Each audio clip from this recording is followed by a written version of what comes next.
3 pemain utama cedera, misi bangkit Persebaya Surabaya jadi semakin sulit.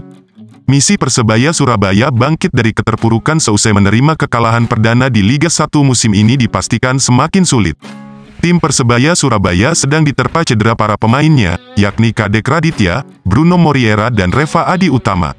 Kadek sedikit tertarik hamstringnya, tapi saya lihat tidak terlalu parah, saya lihat hanya terasa kaku saja, ungkap pelatih Persebaya Surabaya, Aji Santoso, seusai latihan tim, Selasa, tanggal 18 Juli tahun 2023.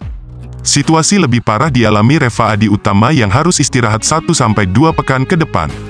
Dengan situasi ini, Reva tidak hanya akan absen saat Persebaya menjamu Rans Nusantara FC tanggal 23 Juli mendatang di Stadion GBT.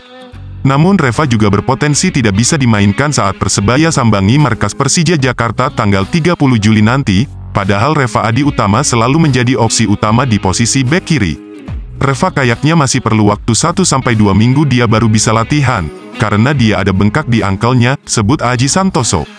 Sementara untuk Bruno Moreira, masih berkutat dengan cedera yang dialami sebelumnya. Bruno kemarin dia maksa mau main, sebenarnya gak mau saya pasang, cuma dia pengen main dan bilang kondisinya oke, sekarang ini dia tadi agak terasa sedikit akhirnya gak latihan lagi, tutur Aji Santoso. Tidak bermainnya Bruno Moreira menjadi kerugian besar bagi Persebaya, striker asal Brasil itu memang menjadi tumpuan gol Persebaya hingga saat ini. Ia mencetak 3 gol dari total 4 gol yang diciptakan Persebaya hingga 3 laga yang dijalani. Memang dengan tidak hadirnya Bruno sejak awal karena kondisinya belum fit 100%, ketajaman pemain kami sedikit reduksi, pungkasnya.